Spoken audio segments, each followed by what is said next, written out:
O que o Jair Bolsonaro faz em reação ao noticiário ou às críticas que chegam a ele pelas redes sociais é o que ele deixa de fazer por convicção, compromisso ou precaução. Antes de soltar fogos para celebrar a notícia de que o presidente desistiu de subsidiar a conta de luz das igrejas, é preciso lamentar que a cabeça do chefe de um governo que se diz liberal tenha funcionado como um terreno baldio, onde os seus aliados evangélicos atiraram esse detrito que prevê o favorecimento fiscal a igrejas. Na expressão do Bolsonaro, o mimo às igrejas teria um impacto mínimo na ponta da linha. Ora, se a conta é michuruca, e a equipe econômica estima em algo como 30 milhões de reais por ano, por que conceder mais esse favor fiscal a igrejas que já são isentas de tributos federais, estaduais e municipais? Hoje, os incentivos fiscais custam ao governo brasileiro algo como 4% do PIB. Traduzindo isso em cifrões, o Estado brasileiro abre mão de arrecadar 320 bilhões por ano. Um governo quebrado deveria pensar em cortar velhos subsídios, não conceder novas isenções. Em conversa com deputados evangélicos, o Bolsonaro disse que está suspensa, essa foi a palavra que ele usou, está suspensa a negociação do subsídio à conta de luz das igrejas.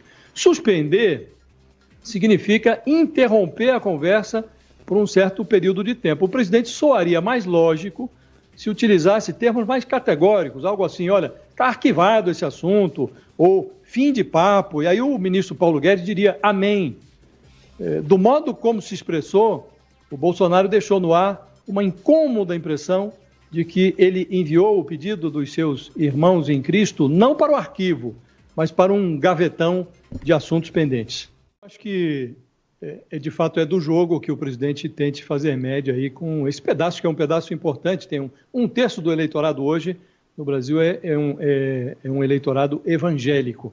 Então, não faz sentido o presidente ignorar esse eleitorado, sobretudo sabendo que foi fundamental na eleição dele.